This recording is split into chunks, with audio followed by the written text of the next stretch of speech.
चक्षुरुन्मिलितं येन तस्मै श्रीगुरवे नमः। श्रीचैतन्यमनोभीष्टं स्थापितं येन भूतले स्वयं रूप कदा मह्यं ददाति शापदन्तिकं वन्देऽहं श्रीगुरो श्रीयुतापदकमलं श्रीगुरून् वैष्णवांश्च क्षीरूपामशग्रजातं सहगणा रघुनाथारनितं तं सजीवं साद्वैतं सावधूतं परिजनसहितं श्रीकृष्ण चैतन्यदेवं श्रीराधा कृष्णपादं सहगणा ललिता श्रीविशाखान्वितंश्च नमोऽयं विष्णुपादाय कृष्णपृष्ठाय भूतले श्रीमते भक्तिवेदान्त स्वामिनिति नामिने। नमस्ते सरस्वती देवे गौरवाणी प्रचारिणे निर्विशेष शून्यवादे पाश्चात्यदेशतारिणे वंशाकल्पतरुभ्यश्च कृपासिन्धुभ्यैव च पतितानां पावनेभ्यः वैष्णवेभ्यः नमो नमः। जय श्री कृष्ण चैतन्य प्रभु नित्यानंद श्री अद्वैत गदाधर शिवासादि श्री गौर भक्त वृंद। हरे कृष्णा कृष्णा कृष्णा हरे हरे, हरे राम राम राम हरे हरे। मूकं करोति वाचालं पंगुलंघयते गिरिं यत्कृपातमहं वन्दे परमानन्दमाधवं श्रीचैतन्येश्वरं श्रीगुरुदिनतारिणं परमानन्दमाधवं। नमो विष्णुपादाय कृष्णपृष्ठाय भूतले श्रीमते भक्तिचारु स्वामी नामिने स्निग्धचेत शुक्रनेत वग्निनं सरसप्लुतं प्रभुपादगतोपराणं नौमि भक्तिचरूपदम्। हरे कृष्ण। সকলকে অসংখ্য ধন্যবাদ। আর ক্ষমা প্রার্থী যে 5 মিনিট আমি লেট করে প্রবেশ করেছি জুমে। আশা করি আপনারা সকলে ভালো আছেন এবং আমাদের এই সাপ্তাহিক ভক্তি রত্নাকর আলোচনা সভাতে আপনাদের সকলকে স্বাগত। আমরা বেশ কয়েক সপ্তাহ ধরে ভক্তি রত্নাকর অধ্যয়ন করিনি, এক একটার পর একটা চলে আসছিল। এই সপ্তাহেও অ্যাকচুয়ালি আমরা একটু ভক্তি রত্নাকর করব, আর তারপরে ভক্তদের সাধারণ নিয়মাবলী সম্বন্ধে আলোচনা করব এবং সেই সঙ্গে সঙ্গে গত পরশুদিনকে ছিল আমাদের ইস্কনের অন্যতম একজন আহ সন্ন্যাসী গুরু, যিনি নিত্যলীলায় প্রবিষ্ট হয়েছেন, তার শুভ আবির্ভাব তিথি শ্রী শ্রীমৎ ভক্তিচারু স্বামী গুরু মহারাজ। তো তার কিছু গুণকথা আমরা শ্রবণ করব। Is that okay? ঠিক আছে।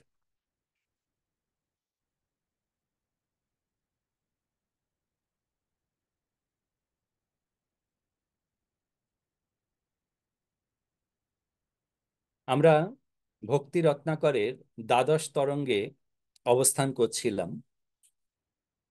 আমার মনে হচ্ছে যে আপনাদের কারোর মনে নেই হয়তো শ্লোক সংখ্যাটা কি। আহ আমার কাছে যেটা মার্ক করা রয়েছে আমি সেই মার্ক থেকে প্রারম্ভ করি। সেই মার্কটি রয়েছে 1899, মানে 1899, 1900 নাম্বার শ্লোক থেকে প্রারম্ভ হবে দ্বাদশ তরঙ্গ ভক্তি রত্নাকর। তো এখানে ভক্তি রত্নাকরে শিল নরোত্তম দাস ঠাকুর এসেছেন শ্রীনিবাস আচার্যের গৃহে এবং শ্রীনিবাস আচার্য নরোত্তম দাস ঠাকুরকে নিয়ে তিনি ধাম দর্শন করছেন। ধাম দর্শন করতে করতে তিনি পৌঁছে গিয়েছেন চৈতন্য মহাপ্রভুর যে গৃহ, সেই গৃহেতে পৌঁছেছেন। সেখান থেকে অদ্বৈত আচার্য প্রভুর গৃহ দর্শন করে তারা শ্রীবাস ঠাকুরের মন্দিরে এসে পুনঃ দর্শন করে চৈতন্য মহাপ্রভুর গৃহে নিত্যানন্দ প্রভুর যে লীলা সচিমাতার সঙ্গে, সেই লীলা কথা শ্রবণ করছেন ঈশান ঠাকুরের কাছ থেকে। আমরা সেটি কন্টিনিউ শ্রবণ করব।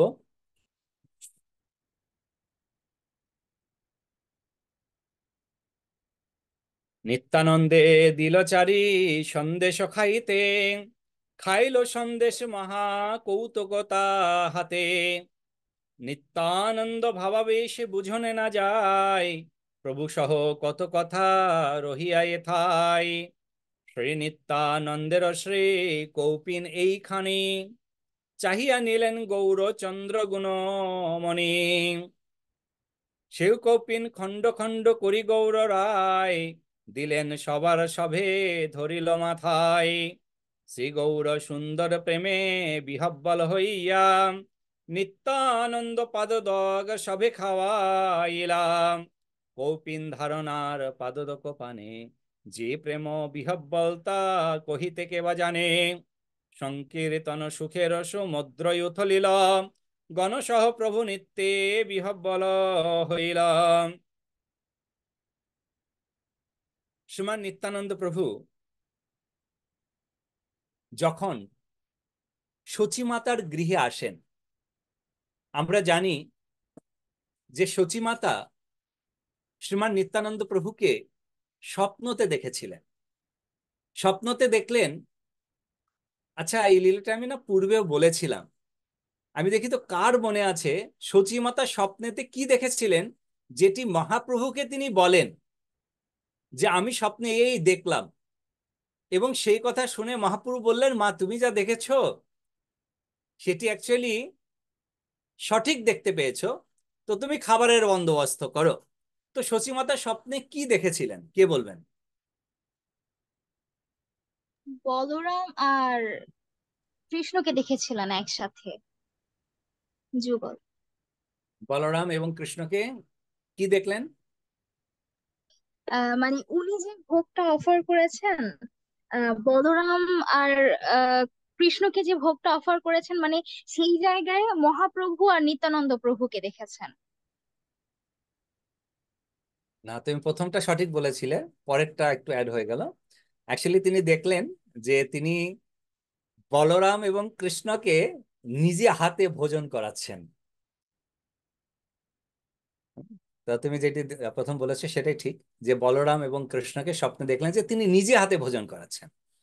এবং সেটি দেখেই অ্যাকচুয়ালি মহাপ্রভুকে সচিমাতা সেই ভাব ব্যক্ত করলেন যে নিমাই, আমি একই স্বপ্ন দেখলাম, যে আমি নিজে হাতে রন্ধন করে নিজে হাতে কৃষ্ণ এবং বলরামকে আমি খাওয়াচ্ছি। এই কথা শুনে তখন মাকে বললেন যে মা, তুমি কিছু ভুল দেখোনি। তো তুমি যখন দেখলে খাওয়াচ্ছই, তো এখানে নিত্যানন্দ এসেছে, একজন ভালো বৈষ্ণব, অনেক দূর থেকে এসেছেন। কারণ মাকে তো বলা যাচ্ছে না যে তিনি হচ্ছেন কৃষ্ণ, তিনিও আর নিত্যানন্দ প্রভু হচ্ছেন বলরাম। তিনি বলছেন যে একজন মহান বৈষ্ণব অবধূত, সে দূর সম্পর্কের আমার ভাইও হয় বই কি, তুমি আমাদের সম্বন্ধটা বুঝতে পারবে না, তো বরঞ্চ তুমি আমাদের মানে নিত্যানন্দের খাবারের ব্যবস্থা করো। তবে মা, এই যে নিত্যানন্দ, এ কিন্তু একটু পাগল শ্রেণীর, তোমাকে এতটা কষ্ট দিতে পারে, তুমি কিন্তু সামলে নিও। তো পাগল শ্রেণী বলতে এখানে কি বোঝানো হচ্ছে? পাগল শ্রেণী বলতে এখানে বোঝানো হচ্ছে যে নিত্যানন্দ সব সময়, কি বলা হতো নিত্যানন্দ,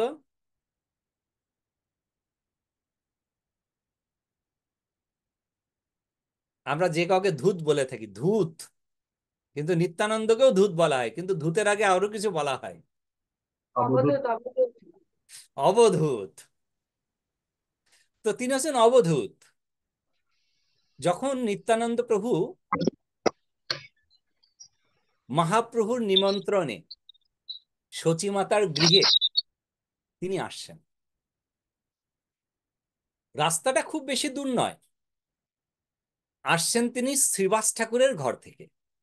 শ্রীবাসঙ্গন থেকে মহাপ্রভুর যে জন্মস্থান যোগপীঠ, পায়ে হেঁটে গেলে পরে মাত্র 5 মিনিটের সময়, ইভেন দো তার থেকেও কম। যারা আপনারা শ্রীধাম মায়াপুরে এসেছেন আপনারা দেখতে পাবেন শ্রীবাসঙ্গন এবং যোগপীঠ কাছাকাছি। এখন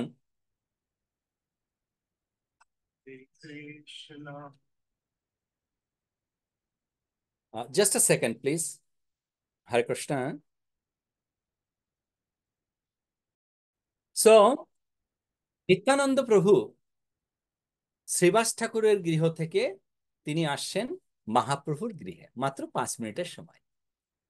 শ্রীবাস ঠাকুরের গৃহ থেকে তো তিনি বেরিয়েছেন ভালোভাবেই, কিন্তু ঘর থেকে বাইরে বেরিয়ে তিনি যা তার যে ডোর বস্ত্র অর্থাৎ বহির্বাস, বহির্বাসকে তিনি কি করলেন, তিনি কোমর থেকে খুলে মাথায় বেঁধে নিয়েছেন বহির্বাস। মহাপ্রভুর সঙ্গে, আরে আরে নিতাই, এ কি করো, এ কি করো, এটা ভদ্রলোকের পাড়া। এই ভদ্রলোকের পাড়াতে তুমি এরকম কাপড়কে মাথায় বেঁধে চলছে, এটা কিনা কোমরে বাঁধা থাকা উচিত। আরে কাপড় পরো, কাপড় পরো। নিত্যানন্দ তো সেই দৌড়, এমন দৌড়, সেই দৌড় দিয়ে তিনি পৌঁছলেন কোথায়? তিনি পৌঁছলেন মহাপ্রভুর বাড়িতে। তবে হ্যাঁ, নিত্যানন্দ প্রভু কৌপিন ধারণ করেছিলেন, কৌপিন বস্ত্র ধারণ করেছিলেন। এবং তিনি যখন এলেন মহাপ্রভুর গৃহে, নিত্যানন্দ প্রভুকে, যেহেতু তিনি একজন পরম বৈষ্ণব, মহাপ্রভু তাকে বুঝতে দিচ্ছেন না যে তিনি হচ্ছেন স্বয়ং বলরাম বা তিনি হচ্ছেন তার বড় ভাই।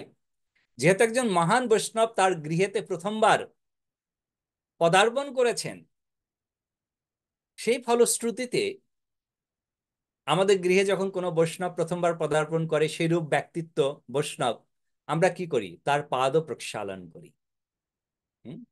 পাদ প্রক্ষালন করি। ঠিক মহাপ্রভু আমাদেরকে এটি শিক্ষা প্রদান করেছেন। মহাপ্রভু তিনি নিজে স্বয়ং ভগবান শ্রীকৃষ্ণ,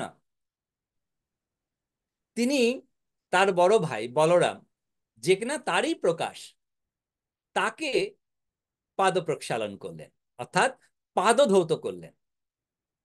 পাদ প্রক্ষালন করে তাকে ভোজন করাতে দিলেন, ভোজন করাতে বসালেন। তো ভোজন করানে, যখন ভোজন করাতে তাকে বসানো হলো,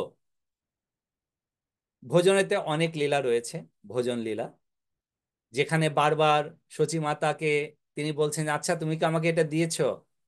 না দাওনি তো, আমার প্লেট পুরো খালি। তো অনেক লম্বা লীলা রয়েছে, ভোজন লীলা। ভোজনের পরে চৈতন্য মহাপ্রভু নিত্যানন্দ প্রভুর পরিহিত প্রসাদী একটি কৌপিন বস্ত্র প্রার্থনা করলেন, যে যে বস্ত্রটি তিনি পরিধান এখন করেন না, পূর্বে পরিধান করতেন, সেরূপ একটি বস্ত্র প্রসাদ রূপে তিনি প্রার্থনা করলেন।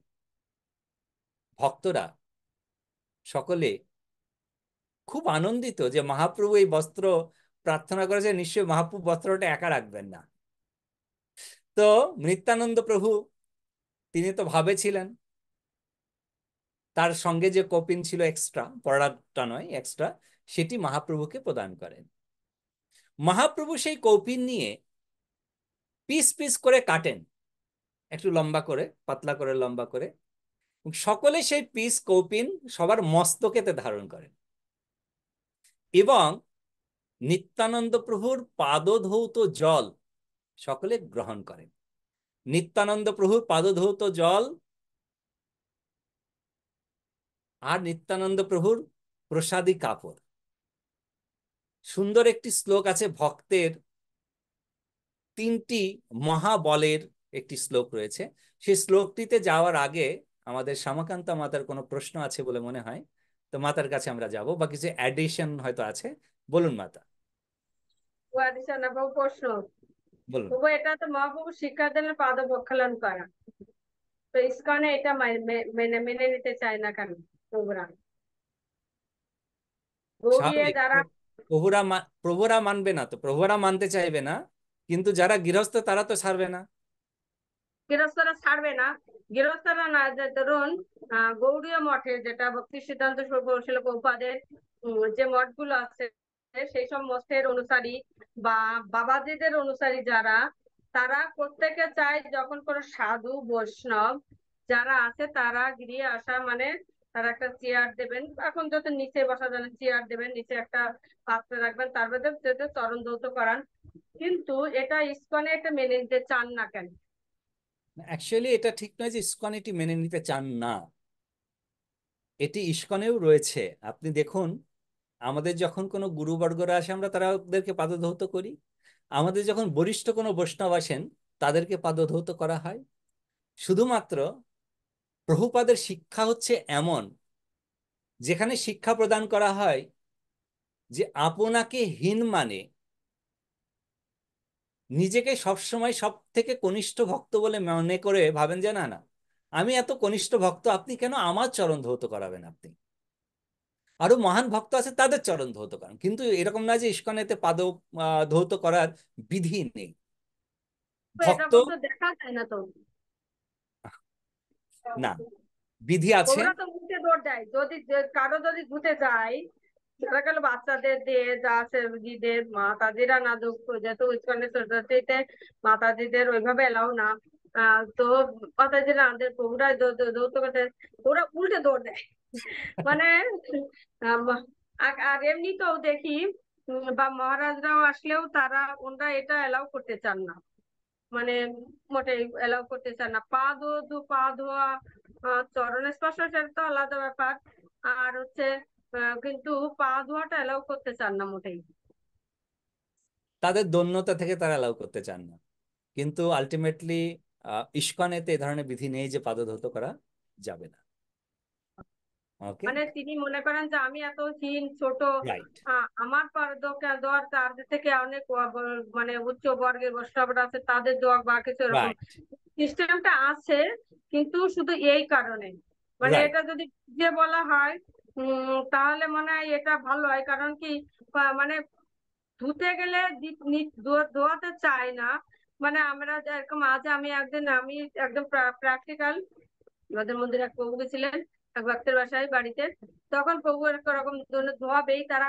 তারা ভক্তি সিদ্ধান্ত ছিল প্রভুপাদের অনুসারী, মানে ওর মতে ছিল প্রভুপাদকে তারা অতটা করতে চান না, যে ছিল প্রভুপাদ হচ্ছেন, ছিল প্রভুপাদ হবে কেন, ভক্তি তাদের অনুবাদ হলো ভক্তি সিদ্ধান্ত ছিল প্রভুপাদ হচ্ছেন মূল, কিন্তু ছিল প্রভুপাদ কেন হবে, তাদের কথা ম্যাক্সিমাম কিন্তু মানে আপনিও জানেন এটা। তারা তারপরেও গেছিলেন আমাদের সাথে, যাওয়ার পরে ওনাকে বসাবেন তো উনি বসবেন না। তা আমি বললাম, "আচ্ছা, ঠিক আছে, পা ধোয়ানোর দরকার নেই, আপনি শুধু আরতি করুন।" তখন তারা সেই আরতি করলো, আরতি করার পরে তারপরে আহ, মানে নিয়ে গেল সবাই, তারা প্রণাম করলো, তারপরে তারপর নিয়ে ভিতরে নিয়ে গেল। এটা রাইট। না, অ্যাকচুয়ালি আমাদের এটার যেটি আপনি বুঝতে পারলেন সেটাই ঠিক, যে প্রত্যেকে তারা নিজেদেরকে হীন বলে মনে করেন। আর স্বাভাবিকভাবে আমরা যখন কোথাও যাই, কেউ যদি পাদপদ্ম ধৌত করতে চায় সেক্ষেত্রে আমরাও সেভাবে বলে থাকি যে না, পাদপদ্ম ধুতে হবে না। কিন্তু যিনি গৃহস্থ আছেন তার কর্তব্য পুরো না ধুইলেও অ্যাটলিস্ট তার গৃহেতে যদি কোনো বৈষ্ণব প্রথমবার আসেন, আপনি আপনার কর্তব্য কর্ম করবেন। সাধারণতভাবে আমাদের গৌড়ীয় বৈষ্ণব ভক্তগণ যদি কোনো ভক্ত গৃহে নয়, কোনো কর্মী গৃহে যান, সেক্ষেত্রেতে তারা বেশি জোর দেন যে না, পাদধৌত করা যাবে না। কিন্তু যদি কোনো ভক্ত গৃহে যান, সেক্ষেত্রেতে কিন্তু অত বেশি জোর দেওয়া হয় না। কেননা আমরা জানি যে আপনি যদি কাউকে পাদস্পর্শ করেন, আপনি যখন প্রণাম করে পাদস্পর্শ করছেন, আপনি পাদস্পর্শ করছেন কৃপা পাওয়ার আশায়। যে ব্যক্তিকে পাদস্পর্শ করা হচ্ছে সেই ব্যক্তি, তিনি কতটা পিওর আছেন, যে ব্যক্তি পাদস্পর্শ করছেন তার কিছু কর্ম স্পর্শ করার মাত্রই ট্রান্সফার হয়ে যায় সেই ব্যক্তির কাছে। এখন আমরা যখন, আমি একজন গৃহস্থ ব্যক্তিত্ব, তথাপিও যেহেতু আমি প্রচার কার্যে থাকি, বিভিন্ন জায়গায় যখন আমি যাই প্রচারের ক্ষেত্রে বা কোনো সংস্কার বিধির ক্ষেত্রে, বাই ডিফল্ট আমি তাদের ঋত্বিকের আসনে অবস্থান করছি। ঋত্বিক শব্দটি কিন্তু অন্যভাবে নেবেন না। ঋত্বিক শব্দটি কিন্তু যজমানের ক্ষেত্রেতেই ব্যবহার করা হয়, অর্থাৎ যারা পৌরোহিত্য করেন তারা হচ্ছেন ঋত্বিক, কিন্তু ঋত্বিক গুরু নন। ঋত্বিক শব্দটি ভাগবতেতে বর্ণনা করা হয়েছে, পৌরোহিত্যের ক্ষেত্রেতে বলা হচ্ছে যে ঋত্বিক হচ্ছেন যিনি পুরোহিত, তিনি হচ্ছেন ঋত্বিক। তো পুরোহিতকে সকলে প্রণাম করেন, কিন্তু সেই সময় আমরা কি করি? আমরা ভগবান কৃষ্ণকে স্মরণ করে সেই প্রণামটি ভগবানের প্রতি ডাইভার্ট করে দিই মন্ত্রের মাধ্যমে। শ্রীকৃষ্ণার্পণমস্তু, অর্থাৎ আপনার পারদ্য পদ্ম স্পর্শ করার পূর্বে আপনি হাত জোর করে চোখটা অর্ধ উন্মিলিত রেখে শ্রীকৃষ্ণার্পণমস্তু, শ্রীকৃষ্ণার্পণমস্তু, শ্রীকৃষ্ণার্পণমস্তু, যিনি প্রণাম করছেন কৃষ্ণপদে ভক্তির বস্তু, কৃষ্ণপদে মতিরস্তু, সবকিছু ভগবান কৃষ্ণ সম্বন্ধীয় আমরা করি। তো যখন ভক্ত গৃহে যাওয়া হয়, অনেক ভক্ত গৃহে আছে যারা দীক্ষিত ভক্ত, তাদের গৃহেতে আপনি যত চেষ্টা করুন স্কেপ করার, আপনি স্কেপ করতে পারবেন না। কেন? তারা জানেন যে আপনি গৃহস্থ, আপনার অধিকার রয়েছে সেই বৈষ্ণবের পাদপদ্ম ধৌত করার। এটা আপনার অধিকার। আপনি যেহেতু গৃহস্থ ভক্ত, আপনি তাকে আপনার গৃহেতে নিমন্ত্রণ করে নিয়ে এসেছেন কৃপা পাওয়ার আশায়, আপনার অধিকার রয়েছে। যিনি এসেছেন তিনি চেষ্টা করবেন যে না, আপনার অধিকারটা সম্পূর্ণ না দেওয়া যায়, অর্থাৎ আপনার প্রতি কৃপাটা সম্পূর্ণ না করা যায়, তিনি স্কেপ করার চেষ্টা করবেন, বাট আপনি করবেন। এটা ইসকনের বিধি নয়, ব্যক্তিগতভাবে যিনি আসবেন এটা তার উপরে ডিপেন্ড করছে।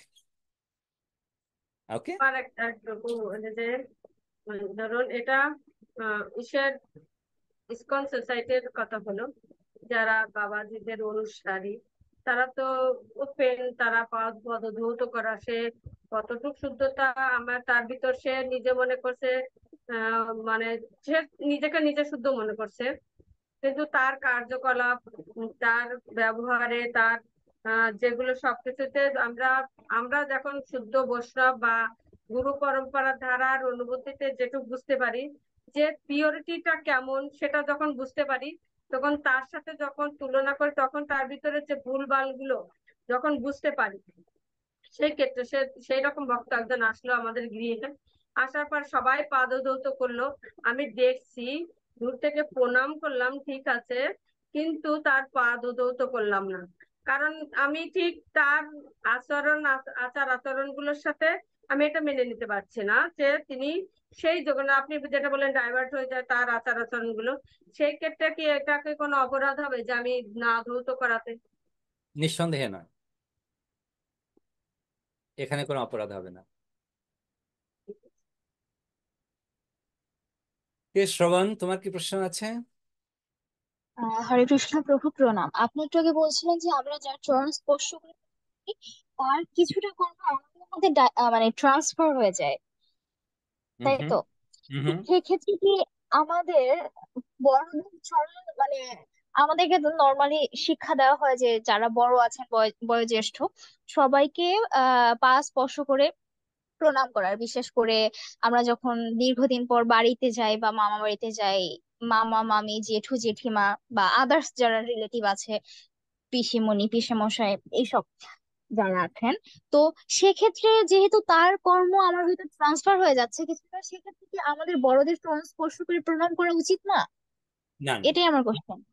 খুব সুন্দর একটি প্রশ্ন অ্যাকচুয়ালি। যখন গঙ্গা মাতা তিনি এই মর্ত্যলোকে আসার জন্য তিনি অভিসম্পাত প্রাপ্ত হলেন যে তাকে মর্ত্যলোকে আসতে হবে, এবং যদিও তিনি হচ্ছেন পরম পবিত্র, তো গঙ্গা মাতা তখন প্রার্থনা করেছিলেন ভগবানের কাছে যে আমি মর্ত্যলোকে যেতে চাই না, তার কারণ মর্ত্যলোক হচ্ছে কি পাপ নগরী, সেখানে সকলেই পাপ করে। আর গঙ্গার নামই হচ্ছে তিনি সকলকে পাপ থেকে মুক্ত করেন। তো বলছেন সকলে পাপ করবে এবং তারা আমার গাত্রে অবগাহন করে পাপ মুক্ত হবে, কিন্তু আমি এত পাপ নিয়ে কি করে চলবো? তখন ভগবান তাকে বললেন যে আমার ভক্ত বৈষ্ণবগণ এসে তোমার গাত্রে অবগাহন করবে, এবং বৈষ্ণবগণ যখন তোমার গাত্রে অবগাহন করবে তোমার সেই সম্পূর্ণ পাপ দূরীভূত হয়ে যাবে। তো এখানে আমরা যখন গৃহে যাই এবং আমাদের কাকা কাকিমা, বাবা মা, মামা মামি, দাদা বৌদি বা আমাদের গ্রামে যারা বয়োজ্যেষ্ঠ আছেন, এটা আমাদের কৃষ্টি, আমাদের সংস্কৃতি বড়দেরকে প্রণাম করা। এই ক্ষেত্রেতে কিন্তু তোমার কর্মফল তাদের কাছে যাবে না। এই কর্মফলটি একমাত্র ট্রান্সফার হবে শুধুমাত্র কোনো বৈষ্ণবের চরণে যদি স্পর্শ করা হয়, সেই ক্ষেত্রেতে তোমার কিছু কর্ম গিয়ে তার কাছ থেকে কিছু পুণ্যকর্ম ট্রান্সফার হবে। এটা কিন্তু একটা খুব ভালো জিনিস জানার, কেননা আহ, যখন আমার কাছে 10 টাকা আছে, তখন আমি কাউকে চাইলে আমি 2 টাকা করে 5 জনকে দিতে পারবো। এখন আমার কাছে আছে শূন্য, আরেকজন শূন্য এসে আমার পায়ে হাত দিল, তাহলে ট্রান্সফার কতটা হবে? তো এটি একমাত্র এই ট্রান্সফারের ব্যাপারটাই কিন্তু আসে কোনো ভক্তর ক্ষেত্রে, বৈষ্ণব ভক্তের ক্ষেত্রে। হ্যাঁ, আমি যদি গিয়ে কাকা কাকিমাকে প্রণাম করি, তিনি ভক্ত, অর্থাৎ তিনি পূর্ণ, কেননা ভগবান হচ্ছেন 16 আনা পরিপূর্ণ। তিনি 16 আনাতে পরিপূর্ণ আছেন, কারণ ভগবান তার সঙ্গে আছে। তার পাদপশ্চাতে কি হবে? তার কাছ থেকে আমি কিছু ভালো গুণ পাবো, আর আমার কিছু কর্ম তার কাছে যাবে যেটা তিনি ডিস্ট্রয় করার ক্ষমতা রাখেন। কিন্তু অন্যদের কাছে আমাদের কর্ম যায় না। অর্থাৎ আমাদের যে কৃষ্টি, সমাজের ভারসাম্য বজায় রাখতে আমরা যেন আমাদের কৃষ্টি থেকে পিছপা না হই। অর্থাৎ আমাদের বড়দের প্রতি যে প্রণাম, বড়দের প্রতি যে সম্মানীয় ব্যবহার, সেটি যেন আমরা না ভুলে যাই। ওকে শ্রবণ। হ্যাঁ প্রভু, বুঝতে পেরেছি। হরে কৃষ্ণ, প্রণাম। এরা- প্রভু মিনতি মাতা। এরকম এরকম হ্যাঁ, সরি। এরকম হচ্ছে। হ্যাঁ প্রভু, এরকম হচ্ছে। আমাদের বাংলাদেশের সভাপতি যেটা চারচন্দ্র প্রভু, উনি যেখানে যান, যারা ভক্ত না তারা সাধারণত করে কি, তারা সাধারণত চরণ মানে যেটা কৃষ্টি কালচার, চরণ হাত দিয়ে প্রণাম করতে হয়। যেটা অনেকদিন আগে আমি বলেছিলাম, ভারতে গেলে একজন মাতা, যে আমাদের আমাদের আমাদের প্রভুর এক বৌদি বলছে, সে তার গুরুদেব বলছে, তোমরা চরণ স্পর্শ করলেন না কেন? বলছে, আমি না, এমনি স্পর্শ করিনি, দূর থেকে প্রণাম করা ভালো, সোনার ক্ষতি করতে চাই না, এইভাবে এড়িয়ে এলাম। তো এরকম ভাবে বলছে যে সেরকম মানে চারুচন্দ্র বাবু কি করেন, উনি কোথাও গেলে, যেহেতু সবাই গ্রামের দিকে যখন প্রচারে যান, উনি এরকম চুপ করে, এরকম চাপ জোর করে চুপ করে দাঁড়িয়ে থাকেন, চুপ করে একদম স্টিল, আর সব ঠুস ঠাস ঠুস করে এসে প্রণাম করে আর পা চরণ দিয়ে দিয়ে করে। প্রভু মানে চুপচাপ একদম স্টিল, কোন নট নট নড়ন চড়ন। সেরকম ভাবে সেরকম আমাদের এক প্রভু ছিলেন, ওই প্রভু অচ্যুত প্রভু, উনি পিছনে দাঁড়াচ্ছেন। এখন উনি তো ঠিক চিংড়ি মাছের মতো লাগতেছে, এরকম এরকম এরকম এরকম করেই যাচ্ছেন। গেল গেল আমার সব গেল গেল গেল এরকম বলতেই চাবি। তারচন্দ্র বাবু পিছনে একটু এরকম করে একটু তাকালেন, তাকালেন, চুপ করে দাঁড়ায় থাকবো, একদম যেন নড়বা না। এইবার চুপ করে এরকম দাঁড়ায় আছে, বলতেছে, ভগবান আমার আজকে যা সাধনা ভক্তি ছিল সব চলে গেল, সব চলে গেল বলতেছে। তা মানে এটা বসলাম, আমি চারচন্দ্র বাবুর এইটা দেখে আমি একটা মানে আপনার এর সাথে এরকম, উনি অনেক ভাবে শিক্ষা দেন। চারচন্দ্র বাবু এত ভালো, উনি বলেন যে আমার যদি চরণ স্পর্শ তাদের কোনো উপকার হয়, এরকম ভাবে উনি ডাইরেক্ট বলেন না, কিন্তু উনি এত ভালো, এত ভালো, ওনার প্রত্যেকটা কথা ওনার। এই জন্য চারচন্দ্র বাবুর এই জিনিসটা আমার খুব উপমা একটা, এই আপনার এই পোস্টের পরিপ্রেক্ষিতে। অ্যাকচুয়ালি এটাই হচ্ছে আমাদের ভক্তদের একটা জিনিস দেখা, যেহেতু প্রভু তিনি শিক্ষা প্রদান করছেন সকলকে, তাই না? তিনি একটা নেতৃস্থানেতে তো রয়েছেনই, সেই সঙ্গে সঙ্গে সমগ্র বাংলাদেশের ইস্কন মন্দিরের মুখ হিসেবে উনি কিন্তু সবার সামনে উপস্থিত থাকেন। তো যার ফলে অন্যান্য ভক্তরা যতটা রুর বা কখনো কখনো একটু শক্ত, একটু কর্কশ বা রাগান্বিত হতে পারেন, যেহেতু তিনি সমস্ত বাংলাদেশের ইস্কনের অভিভাবক, তার জন্য পিতা সদৃশভাবে, যেমন সন্তানেরা অনেক কিছু করতে পারে কিন্তু পিতা কিছুই করেন না, তো চারুচন্দ্র বলছেন ঠিক তাই, অ্যাজ ইট ইজ। ওনাকে আমি একসময় বলছিলাম, প্রভু আপনাকে আমি ভোলে বাবা বলতে পারি, যে আপনার সঙ্গে শিবের কোনো পার্থক্য নেই। আপনার যেরূপ প্রভুর সঙ্গে অনেক কথা হতো আগে, খুব উন্নত ভক্তদের এটা হচ্ছে গুণ। আমরা বলি না যে কিভাবে আমরা উন্নত ভক্ত দেখব, এটা হচ্ছে তাদের গুণ। কেন তিনি একভাবে দাঁড়িয়ে হাত জোড় করে আছেন? কারণ তিনি সেইটি তার গুরুদেবকে ইয়ে করছেন, গুরুদেবকে স্মরণ করছেন সর্বদা, যে এই প্রণাম আমার নয়, এটি গুরু মহারাজকে তিনি করছেন, আর গুরুদেব সেই প্রণাম ভগবানের কাছে পাঠাচ্ছেন। মিনতি মাতা। হরে কৃষ্ণ, প্রণাম সকল বৈষ্ণব। হরে কৃষ্ণ প্রভু। এই যে একটু আগে যে প্রণাম বিষয়ে যে বাসায় মানে বাড়িতে যদি কোনো বৈষ্ণবের আগমন ঘটে তখন গৃহস্থদের কর্তব্য তা ওনার পাদ প্রক্ষালন করা, কিন্তু বৈষ্ণব যে বা সাধু উনি চাইবেন না যে তার অধিকারটা প্রতিষ্ঠিত হোক। এই ক্ষেত্রে এটা কেন হবে? এতে কি ওনার ভক্তিটা কমে যাবে এরকম কিছু এই জন্য? তিনি ভয় পান যে হয়তো তার ভক্তি কমে যাবে, এবং তিনি সবসময় ভাবেন যে আমি যার গৃহে এসেছি তিনি আমার থেকে আরো বেশি উন্নত ভক্ত। যার গৃহে আসছেন তারা যদি ভক্ত হয় তাহলেও কি উনি এই মানে এটাই চাইবে যে আমি আমার পাদ প্রক্ষালন করতে দেব না, এরকম এটাই চাইবে? আহ, সবসময় তো আহ, ভক্তরা নিজেদেরকে ডিফেন্ড করার চেষ্টা করবেনই, স্বাভাবিক, এটি সবাই চাইবেন। কিন্তু যে গৃহস্থের গৃহেতে আসা হচ্ছে, যে গৃহস্থের গৃহে আসছেন তিনি, সেই গৃহস্থের কর্তব্য হচ্ছে যে তিনি যেটাই চান না কেন, আপনার গৃহেতে তিনি এসেছেন, তো তার পাদ প্রক্ষালন করা। আপনি তাকে বলবেন যে প্রভু আপনি গৃহস্থের গৃহে এসেছেন, আপনি একজন গৃহস্থ ভক্তের গৃহে এসেছেন, তো আমাদের কর্তব্য আপনার কাছ আপনাকে চরণধৌত করার, এবং সেই অধিকারটি আপনি আমাদের হাত থেকে ছিনিয়ে নেবেন না। আপনি অনুগ্রহ করে এটি গ্রহণ করুন। আড়ম্বরে নয়, অল্প মাত্রাতে তাকে চরণের জল দিয়ে আপনি নিয়ে মানে তাকে চরণধৌত করে উঠলেন। অনেক সময় আমরা অনেক বেশি আড়ম্বর করি, তখন তিনি ভাবেন যে এটি আমার নাম যশ প্রতিষ্ঠার মধ্যে পড়ে যাচ্ছে। কেননা ভক্তরা চান না যশ প্রতিষ্ঠা, এগুলো তো কোনো গৌড়ীয় বৈষ্ণব চান না। কিন্তু সিম্পল ভাবে আমরা যেভাবে একজন বৈষ্ণব যদি গৃহে আসেন, একটু জাস্ট প্লেন জল দিয়ে, একটু ফুল যদি থাকলো তার ফুল দিয়ে, ধরলে শুধু একটু জাস্ট জল দিয়ে তার চরণ ধৌত করে নেওয়া, এটা আমাদের কর্তব্য। তিনি চাইবেন না তার চরণ ধৌত করানো হোক, কিন্তু আপনি চেষ্টা করবেন যেন তার চরণটা ধৌত করা যায়। হরে কৃষ্ণ প্রভু, আর প্রণাম। মাধবী হরিপ্রীতা মাতা। হরে কৃষ্ণ প্রভু, প্রণাম। প্রণাম। প্রভু, আপনি তো বললেন যে একজন গারস্থ ভক্তের গৃহে যদি কখনো কোনো বৈষ্ণব আসে তাহলে আমাদের উচিত মানে আমাদের অধিকার আছে তার চরণ ধৌত করার। বাট সে যদি অনুমতি না দেয় তাহলে তখন আমরা তাকে জোর করতে পারি না, কিন্তু তার অনুমতি নিয়ে তখন আমরা তার চরণ ধৌত করতে পারি। এক্ষেত্রে অপরাধ হবে না। তো আমি আরেকটা বিষয়ে যে প্রশ্ন করতে চাই, যেরকম যেটা এটা এক প্রকার আমাকেই দ্বিধাদ্বন্দ্বে ফেলায় যে আমি ভক্ত পরিবারে জন্মগ্রহণ করছি, জন্ম থেকেই মানে প্রসাদী পাইছি। তো সেই দিক থেকে অনেকে এটা বিচার করে আমাকে দেখে যে আমি হয়তো তাদের থেকে অনেক উন্নত, কিন্তু মানে আমার থেকে বয়সে অনেক সিনিয়র, মানে অনেক অনেক সিনিয়র, তারা হয়তো ভক্তি জীবনে পরে আসছে। তো তারা দেখে আমাকে দণ্ডবত প্রণামও করে ফেলে অনেক সময়।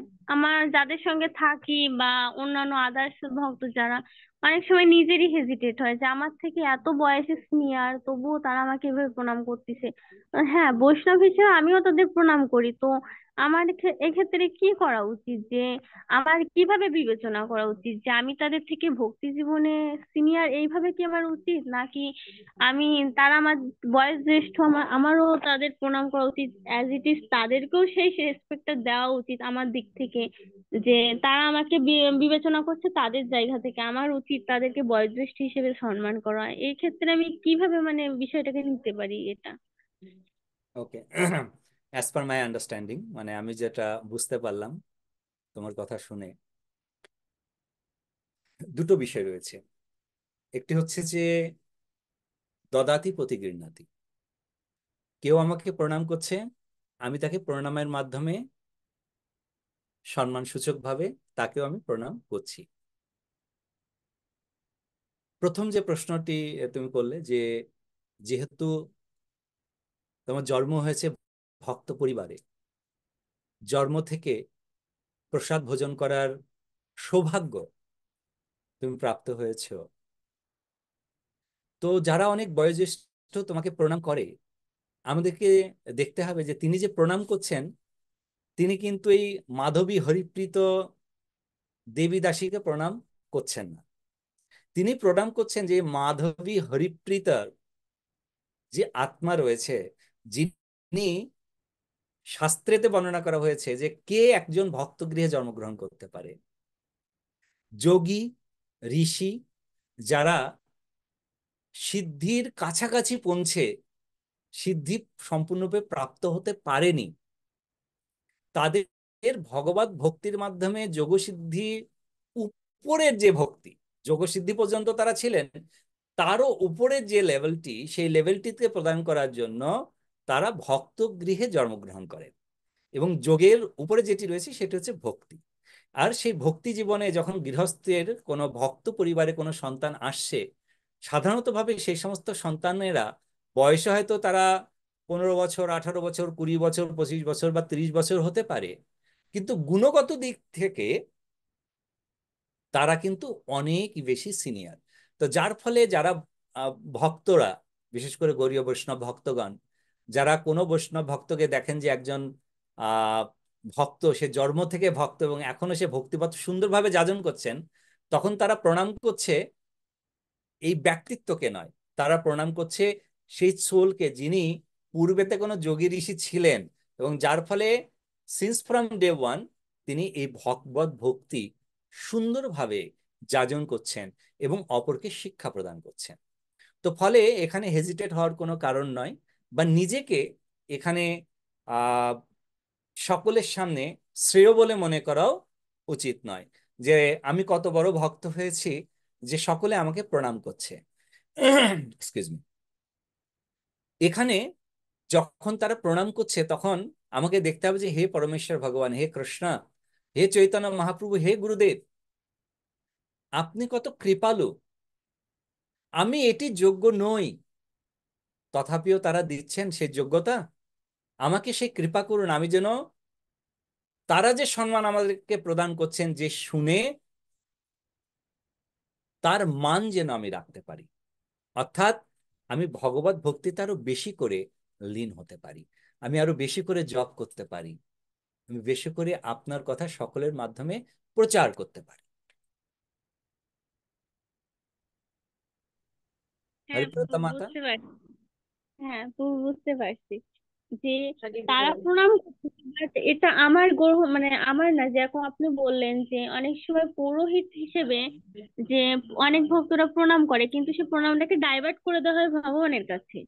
তো ওরকমই তারা আমার ভিতরে থাকা সোলকে প্রণাম করতেছে, বাট ওটা আমি নিজে না, ওটা ভগবানের। তখন আমার ভগবানকে স্মরণ করা উচিত যে হ্যাঁ, এটা তো আমি হয়তো মানে তারা আমাকে এতটা সম্মান দিচ্ছে, আমি যেন সুন্দরভাবে আরো ভক্তি জীবন পালন করতে পারি, এরকমটাই আর কি। রাইট। সবসময় সবসময় আহ আমরা একটি কথা শ্রবণ করতাম এবং আমাদের গুরু মহারাজ সবসময় বলতেন, প্রভুপাদও বলেছেন, চৈতন্য মহাপ্রভু শিক্ষা প্রদান করেছেন যে মহাপ্রভু এজ এ সন্ন্যাসী তিনি কতটা জায়গাতে, মানে একটা যে স্টেপ ফেলবেন, পা ফেলবেন, সেটি গুনে গুনে তাকে ফেলতে হতো। কেননা শুভ্র বস্ত্রে, Sudarshan, can you pick the phone? Maybe that person. Get up. তো বলা হচ্ছে যে শুভ্র বস্ত্র, শুভ্র বস্ত্র মিনিংস ইজ সাদা কাপড়। সাদা কাপড়ে যদি মানে একটু অল্প একটু কালো দাগ, মানে দাগ লেগে যায়, ইভেন দো হয়তো ধুতিটা 10 হাতের বা 11 হাতের লম্বা, সেখানে মাত্র কোয়ার্টার ইঞ্চি দাগ লেগে আছে, তো পুরো 10 হাতের লম্বা কাপড়ের থেকে কিন্তু কোয়ার্টার ইঞ্চি দাগটা সকলের চোখের সামনে বেশি ভেসে ওঠে। তাই মহাপ্রভু বলেন যে সন্ন্যাসীর অল্প ছিদ্র সর্বলোকে গায়, যে সন্ন্যাসী যদি অল্প একটু মিস্টেক করে, তার যে আরো অনেক গুণ আছে এক্সকিউজ মি, সেটিকে না গুণগান করে তার ওই মিস্টেকটাকে কিন্তু সবসময় বর্ণনা করা হবে। তো ঠিক তদ্রূপ এই সমাজে যখন আমরা প্রচারক রয়েছি, বিশেষ করে আমাকে যখন 2 4 10 জন 50 জন 100 জন লোক ফলো করে, আমাকে সেরূপ সম্মান প্রদর্শন করে, অ্যাজ আমি বললাম যে সেই সম্মানটি তিনি আমাকে প্রদর্শন করছেন না অ্যাজ এ ব্যক্তি of search a person Manoram Krishna Das, but ব্যক্তি of search a person of some and some, তিনি সম্মান প্রদর্শন করছেন যে আপনার যে গুণাবলীগুলো আপনার মধ্যে দেখা যায়, সে গুণাবলীর উপরে ভিত্তি করে। আর যার ফলে তখন আমাকে কি করতে হচ্ছে, 50 জন লোক যেভাবে কথা বলেন, আমাকে তাদের সঙ্গে কথা বলতে গেলে পরে 50 বার ভেবে সেই কথার উত্তর প্রদান করতে হয়। আপনি কারোর সঙ্গে কথা বলছেন, তখন আপনাকে অনেকটা ভেবে সে কথা আপনাকে থ্রো করতে হবে। কেন? কেননা আপনি সমাজে একজন শিক্ষক রূপে অবস্থান করছেন, আপনাকে প্রচুর লোক ফলো করছে, প্রচুর লোক আপনাকে ফলো করছে। আর এর ফলশ্রুতিতে যখন এত লোক সকলে প্রণাম করেন, বা যারা আমাদের বয়োজ্যেষ্ঠ আছেন প্রণাম করেন, সেই ক্ষেত্রেতে আমাদের কিন্তু কি করতে হবে, আমাদের ভগবত ভক্তি জীবনে যেন আমরা কোনো প্রকারের, যেহেতু আমরা মানুষ, ভুল আমাদের থেকে হতেই পারে, এরকম নয় যে ভুল হতে পারে না, ভুল হতেই পারে, কিন্তু আমাদের চেষ্টা করতে হবে সর্বান্তকরণে যেন আমরা পারতপক্ষে কোনো ভুল না করি। এটা কিন্তু যখন অনেকে প্রণাম করে, তখন কিন্তু আমাদের দায়িত্ব অনেক বেশি করে বেড়ে যায় আমাদের মাথার উপরে। রাইট মাধবী হরিপ্রীতা মাতা, বুঝতে পারলেন? হ্যাঁ বুঝতে পারছি। তো আপনার দায়িত্ব কিন্তু অনেক বেশি।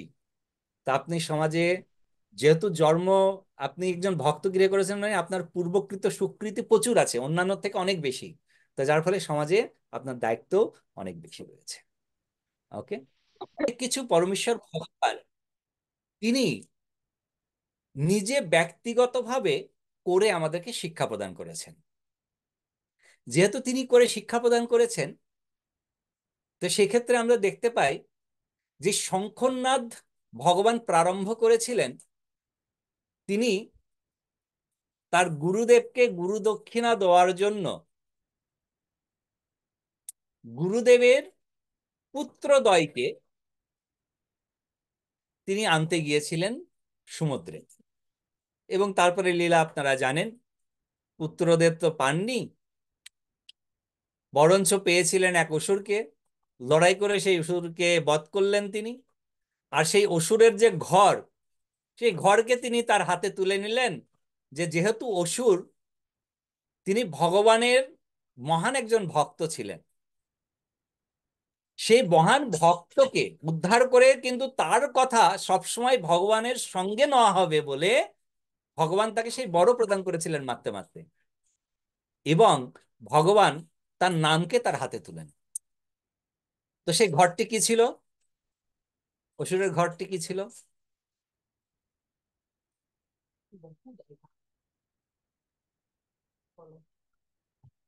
সে কি, শঙ্খ প্রভু। কি নাম ছিল ঘরটার? কি ভিলা? শঙ্খ।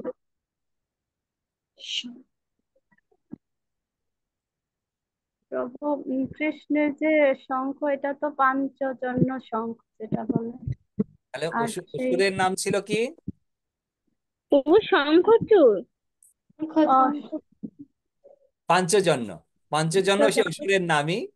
আর যেহেতু সেই হ্যাঁ, পাঞ্চজন্যই, ওষুধের নামই ছিল পাঞ্চজন্য, তার জন্য সেই পাঞ্চজন্য যে ছিল, সেই শঙ্খটা সে সমুদ্র থেকে নিয়ে এসে বললেন, ভগবান বললেন এটা আমি আমার কাছে রাখবো। সেটা ভাবে ভগবানের কাছে সেটা ভাবে শঙ্খটা থাকে। রাইট, এবং সেই শঙ্খই ভগবান সবসময় শঙ্খনাদ করতেন। এবং কুরুক্ষেত্রের যুদ্ধের সময় ভগবান সেটাই প্রথম তিনি ওইরকম বাজেতে পাঞ্চজন্য শঙ্খ ভগবানের। Okay. So that's the Panchajannam Rishikesha, Devadatta Dhananjaya. তারপরের লাইনগুলো কি? প্রণ্ডং প্রণ্ডং দধম মহাশঙ্খ ভীম কর্ম বিকোদর। হুম, তো পাঞ্চজন্য, এই পাঞ্চজন্য শঙ্খ অ্যাকচুয়ালি যখন অসুরকে বধ করলেন, অসুরকে বধ করে ভগবান সমুদ্রের মধ্যে সেই শঙ্খকে তুলে তিনি তিনবার ফু দিয়েছিলেন, তিনবার বাজিয়েছিলেন। তো তিনবার বাজানোর উদ্দেশ্যই হচ্ছে ভিক্টরি, মানে জয়, জয় প্রাপ্ত হওয়া। যার ফলে একবার শঙ্খধ্বনি মানে হচ্ছে কাউকে চেতাবনী দেওয়া, বা কোনো কিছুর প্রারম্ভে ঘোষণা করা হয় না, সেটা একবার শঙ্খধ্বনি, কুং কুং কুং কুং কুং, একবার শঙ্খধ্বনি ঘোষণা করা হয় এটি প্রারম্ভ হবে। আর সূর্যাস্তের সময় যদি একবার শঙ্খধ্বনি হয়, সেটাও ঘোষণা দেওয়া হয় যে এখন সবকিছু সমাপ্ত হচ্ছে। কিন্তু তিনবার যখন শঙ্করধ্বনি দেওয়া হয়, শঙ্করধ্বনির মাধ্যমে ভগবানকে স্মরণ করা হয় যে জয় বা ভিক্টরি সেখানে অবস্থান করবেন। এর জন্য আমরা যখনই শঙ্করধ্বনি করি মন্দিরে বা গৃহে, আমরা ভগবানকে সেখানে স্বাগতম করি এবং আমরা ভগবানের জয়ধ্বনি করি ভিক্টরি সাউন্ডে, তিনবার শঙ্কের ধ্বনির মাধ্যমে। বোঝা গেল তিনবার কেন শঙ্করধ্বনি করা হয়? থ্যাংক ইউ প্রভু, প্রণাম। আর এই প্রশ্ন অ্যাকচুয়ালি কেউ কোনোদিন করেনি। ধন্যবাদ আপনাকে। আমি আমি ভাবি যে এই ধরনের প্রশ্ন তো কখনো আসে না। বহুদিন প্রভু পূর্বে এ আমার বছর মনে পড়ে, এ বছর কিন্তু আমাদেরও মনে আসেনি। ধন্যবাদ, ধন্যবাদ তাহলে এই জন্য প্রভু, কারণ কি আমরা তো তিনবার দিতেই সবাই দেই, আমরাও দিই, ব্যাস শেষ। একদিকে ভালো আমরা সবাই হচ্ছি আহ অনুসরণকারী নয়, অনুকরণকারী, তাই না? সবাই করছে তিনবার, আমি অনুকরণ করে তিনবারই দিই। দেখি তো বাবু, সেটাই তো চলছে, তাই হ্যাঁ, না? যাক। আচ্ছা, আর আরো কেউ কিছু বলছিলেন তো? আর কারো কোনো প্রশ্ন আছে? ঠিক আছে, তাহলে আজকে প্রশ্ন উত্তরের আসর এখানেই সমাপ্ত থাকলো, এবং সেই সঙ্গে সঙ্গে ভক্তি রত্নাকর আমরা এখানে রাখবো।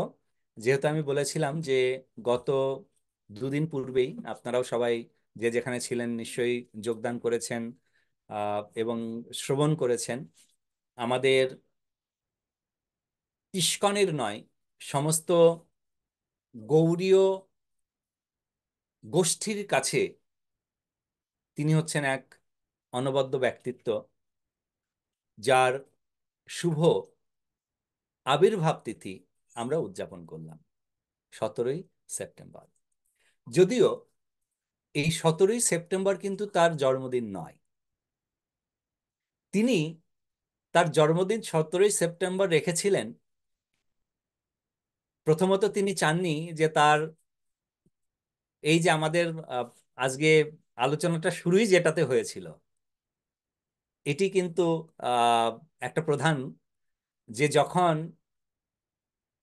গুরু মহারাজ চাইতেন না যে তার ব্যাস পূজা হোক বা তার গুরু পূজা হোক বা তার পাদ প্রক্ষালন হোক, তিনি একদম সোজাসুজি না করে দিয়েছেন যে না, হবে না, হবে না, একদম না। তো ভক্তরা, যেহেতু আমরা জানি যে গুরুদেবের কথা তো অবজ্ঞা করা যাবে না, কিন্তু সেই সঙ্গে সঙ্গে গুরুদেবকে পূজা করা যাবে না, এটাও তো ভক্তরা কোনো প্রকারে মেনে নিতে পারেন না। তাই তারা কি করলেন, তারা প্রভুপাদের যে অঙ্গ, প্রভুপাদের অঙ্গ হচ্ছে জিবিসি, গভর্নিং বডি কমিশন, ইসকনের সর্বোচ্চ পরিচালক মণ্ডলী। সেই সর্বোচ্চ পরিচালক মণ্ডলীর তিনিও একজন মেম্বার, তিনিও একজন সদস্য। তাই তার শিষ্যগণ জিবিসির কাছে একটি অনুরোধ পত্র পাঠালেন যে আমাদের গুরু মহারাজ তিনি আমাদের অধিকার থেকে দূরে রাখছেন, অর্থাৎ আমাদেরকে গুরু পূজা করতে দিচ্ছেন না। আমাদের অনুরোধ, যদি আপনারা তাকে বলেন তাহলে তিনি না করবেন না। কেননা প্রভুপাদ এবং প্রভুপাদের সঙ্গে জড়িত যারা আছেন তার অঙ্গ, তাদের কথা তিনি কখনো না করেন না। তাই আমাদের সকলের অনুরোধ যে আমরা যাতে আমাদের গুরুদেবের গুরু পূজা করার সুযোগ প্রাপ্ত হই, সেই ব্যবস্থা করা হোক। তখন সর্বোচ্চ পরিচালক মণ্ডলী থেকে শিল ভক্তিচারু স্বামী গুরু মহারাজকে বলা হয় যে আমাদের যে ব্রহ্মমধ্য গৌড়ীয় সম্প্রদায়, এই ব্রহ্মমধ্য গৌড়ীয় সম্প্রদায় গুরু পরম্পরার উপরে অবস্থিত, এবং সেই গুরু পরম্পরার উপরে ভিত্তি করে আমাদের দর্শনই হচ্ছে গুরুদেব শিষ্যের যে প্রার্থনা সেটি গ্রহণ করেন, এবং শিষ্যদের কর্তব্য গুরুদেবকে প্রতিদিন গুরু পূজা করা, গুরুদেব তার গুরুদেবকে গুরু পূজা করবে। এটাই তো আমাদের ব্রহ্মমধ্য গৌড়ীয় সম্প্রদায়ের দর্শন। তাই আপনি আপনার শিষ্যদেরকে গুরু পূজা থেকে বঞ্চিত করছেন, এটা কিন্তু কোনো প্রকারে গ্রহণযোগ্য নয়। আমরা চাই যে আপনি আপনার শিষ্যদেরকে তাদের যে অধিকার সেটা আপনি সম্পূর্ণরূপে প্রদান করুন। জিবিসি থেকে যখন তাকে বলা হয় এটি, তখন গুরু মহারাজ তিনি তার শিষ্যদেরকে বলেন যে ঠিক আছে, তোমরা আমার ব্যাস পূজা করবে, তবে আমার প্রকৃত জন্মদিন সেদিনই হয়েছিল যেদিন আমি ছিলাম একজন পাতকী। ধন্যতা দেখুন, আমি ছিলাম একজন পাতকী। সেই পাতকীকে উদ্ধার করার জন্য প্রভুপাদ যেদিন সর্বপ্রথম সেই পাতকীর মাটিতে পা রেখেছিলেন, সেই দিন হচ্ছে আমার জন্মদিন। প্রভুপাদ 17ই সেপ্টেম্বর তিনি আমেরিকার বোস্টন বন্দরে জাহাজ থেকে নেমে আমেরিকার মাটিতে পা রেখেছিলেন, পদার্পণ করেছিলেন 17ই সেপ্টেম্বরে।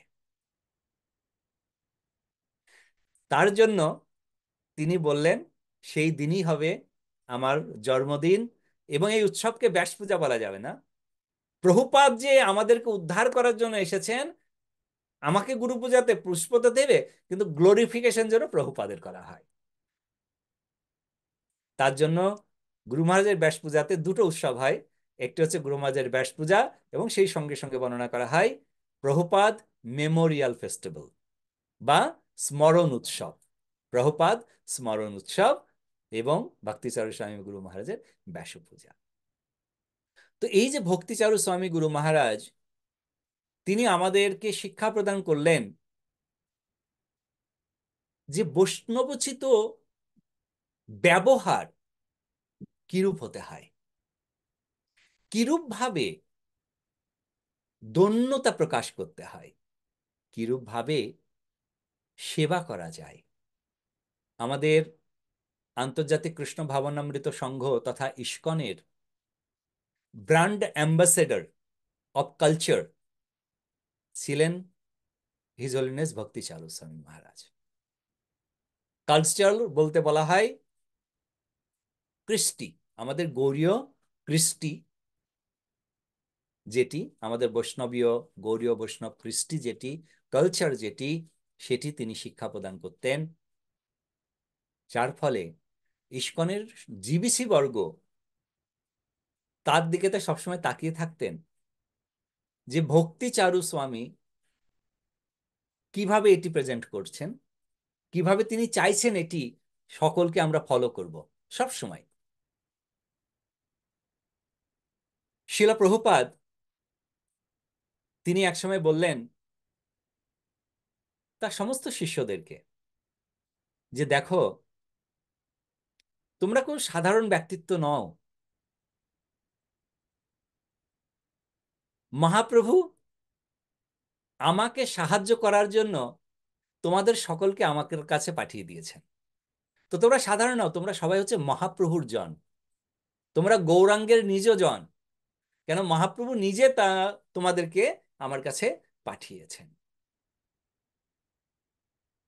এবং প্রভুপাদ তিনি ছিলেন একজন জহুরি। জহুরি মানে, জহুরি কাকে বলা হয়? তিনি যে মানে চেক করে নেন, জহুরির চোখ বলে যে তিনি চেক করে সেটা খাঁটি কি না আসল কি নকল, এটা চেক করে নেন, এই জন্য শোনা তাকে জহুরি। শোনা যারা বিচার করে আর কি, যে হ্যাঁ, এটা সত্যি কিনা। অর্থাৎ জহুরি হচ্ছেন সে, তার যে চোখ, সে চোখকে কেউ ফাঁকি দিতে পারে না। তিনি প্রকৃত রত্ন কোনটি আর কোনটির মধ্যে খাদ রয়েছে কোনো মেশিন ছাড়াই, চোখ দিয়েই তিনি সঙ্গে সঙ্গে বলে দিতে পারতেন। প্রভুপাদ ছিলেন সেই জহুরি। তাই তিনি তার গৃহেতে প্রত্যেকটা ওয়ালেতে এক একটা রত্ন তিনি লাগিয়ে দিয়েছেন, বেছে বেছে এক একটা রত্ন তিনি লাগিয়েছেন। প্রভুপাদের গৃহে আপনি যদি তাকান, সেখানে প্রভুপাদের সময়ের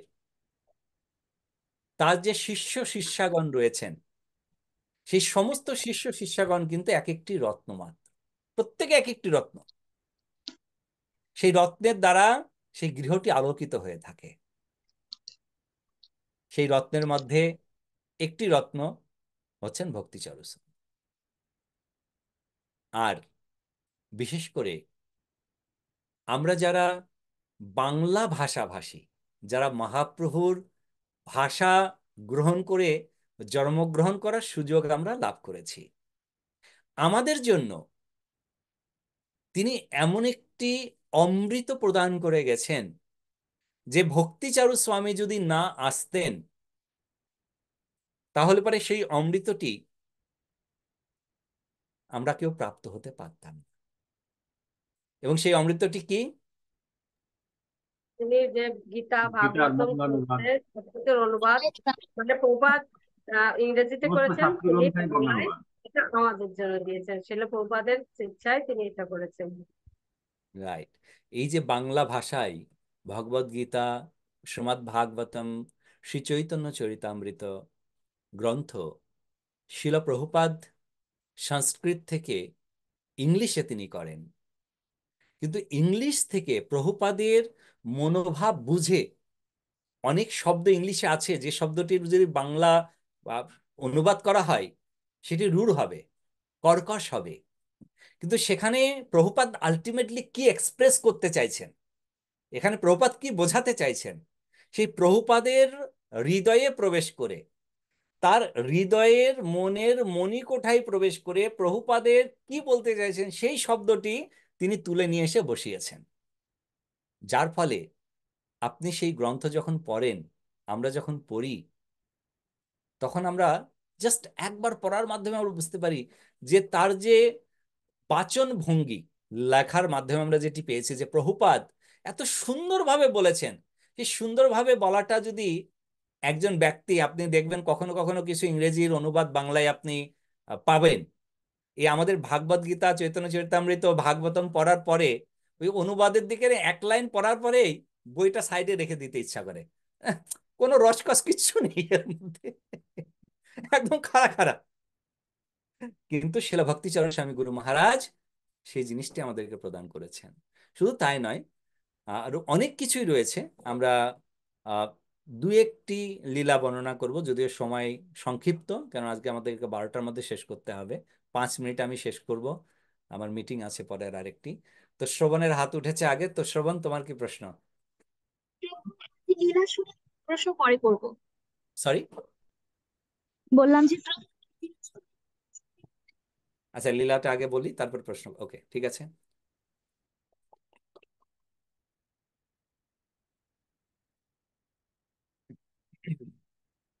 তো শিল ভক্তিচরণ স্বামী গুরু মহারাজের বায়োগ্রাফি আপনারা হয়তো অনেকে পড়েছেন।